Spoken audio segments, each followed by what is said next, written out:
நாங்கள் வட சென்னை என்ற பெரம்பூரில் உள்ள ஒரு வாக்குச்சாவடியில் இருக்கிறோம். நடிகர் அரசியல்வாதி ஜோசப் விஜய் போட்டியிடும் 2 தொகுதிகளில் இதுவும் ஒன்று.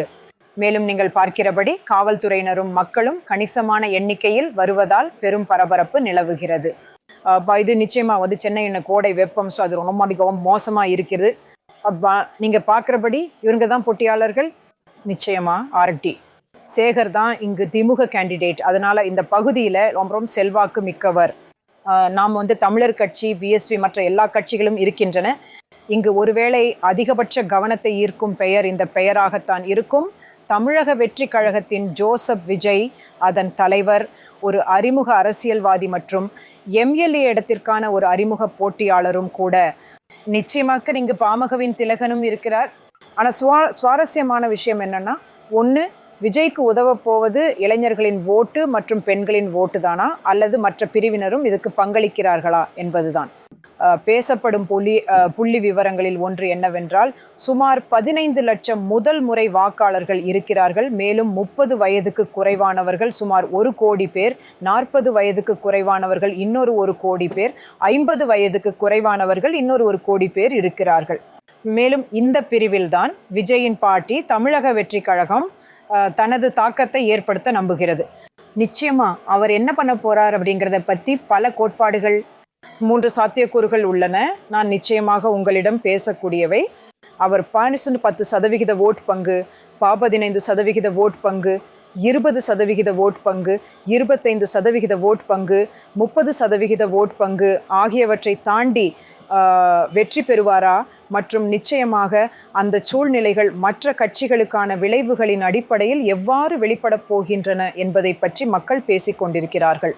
35% மற்றும் அதற்கு மேல் நிச்சயமாக தமிழக வெற்றி கழகம் பாதுகாப்பாகவும் வெற்றியுடனும் இருக்கும் ஒரு சூழ்நிலையை கொடுக்க வேண்டும்.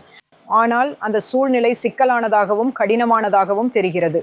ஆனால் முண்டீர் சைஷ்டர், நான் உங்களிடம் பேசக்கூடிய 3 வெவ்வேறு சூழ்நிலைகள், அதுவும் வரலாற்று சான்றுகளின் அடிப்படையில். ஒன்று, அது முன்னாள் ஆந்திர பிரதேச மாநிலத்தில் நடந்த 2009 தேர்தல்களைப் போல இருக்குமா? அங்கு சிரஞ்சீவியின் பார்ட்டி உண்மையில் காங்கிரஸ் எதிர்ப்பு ஓட்டில் ஒரு பிளவை ஏற்படுத்தி அது காங்கிரசின் YS ஜெகன்மோகன் ரெட்டி ஒரு குறைவான மெஜாரிட்டியுடன் மீண்டும் ஆட்சிக்கு வர வழிவகுத்தது. ஆனால் நிச்சயமாக 2008 பார்ட்டி தொடங்கப்பட்ட போதும் அதன் பிறகு அவரது பல பொதுக்கூட்டங்களிலும் நாம் பார்த்த கூட்டங்களுக்கு பிறகு சிரஞ்சீவியின் பார்ட்டி, பிரஜாராஜ்யம் பார்ட்டி அதை செய்தது. பேசப்படுகின்ற மற்றொரு சூழ்நிலை 1987 எம்டோஜிஆரை போல. நிச்சயமாக இந்த விஷயத்தில் எம்டோஜிஆருக்கு அரசியல் அனுபவ வரலாறு இருந்தது. 1937 அந்த எலெக்ஷனில் அவர் போட்டியிட்ட போது அவர் அனுபவம் வாய்ந்தவராக இருந்தார். ஆம், எம்டோஜிஆர் கீழே அதை வெற்றிக்கு கொண்டு வர முடிந்தது. மற்றும் விஜயின் ஆதரவாளர்கள் அவர் ஒரு 1928 நிகழ்த்தி காட்டுவார் என்று நம்புகிறார்கள். 3வது சூழ்நிலை 2006 போல இருக்கலாம். அங்கு உண்மையிலே பார்ட்டி, எதிர்கட்சியான பார்ட்டி ஆட்சிக்கு வந்தது, ஆனால் மற்ற கட்சிகளின் ஆதரவுடன். நிச்சயமாக இந்த விஷயத்தில் அது திமுகவாகவோ அல்லது அதிமுகவாகவோ இருக்கலாம். ஒரு முழுமையான மெஜாரிட்டி இல்லாமல் ஆட்சிக்கு வரக்கூடும், அதாவது மற்ற கட்சிகளின் ஆதரவுடன் மட்டுமே. மேலும் அது தவேக ஏறக்குறைய ஒவ்வொரு கான்ஸ்டிடியூவன்சியிலும் ஏற்படுத்தும் என்று எதிர்பார்க்கப்படும் வாக்குகள் பிளவின் காரணமாகும். சில தொகுதிகளில் அவங்க திமுகவிற்கு பாதிப்பை ஏற்படுத்த போகிறாங்க, வேறு சிலவற்றில் அதிமுகவிற்கு. ஆனால் வாக்கு வித்தியாசங்கள் ரொம்ப குறைவாக இருக்கும் என்று எதிர்பார்க்கப்படுகிறது. அதனால தான் ஒவ்வொரு அரசியல் பார்ட்டியும் சொல்ல போனால் பதற்றத்தில் இருக்கிறது. ஆனால் நிச்சயமாக தவேக இளைஞர்களின் ஓட்டையும் பெண்களின் ஓட்டையும் நம்பி இருக்கிறது. அப்போ தமிழ்நாட்டில் பெண்களின் ஓட் எண்ணிக்கையின் அடிப்படையில் ஆண் வாக்காளர்களின் எண்ணிக்கையை விட அதிக எண்ணிக்கையில் மிக அதிகமானவற்றில் ஒன்றாக இருக்கிறது. கேரளாவிற்கு பிறகு தமிழ்நாடு தான் இது போன்ற மிகப்பெரிய எண்களை காட்டுகிறது. உங்களுக்கு தெரியும், மொத்த ஓட்டில் 2.9 கோடி பேர் தமிழ்நாட்டில் பெண் வாக்காளர்கள் என்று கூறப்படுகிறது.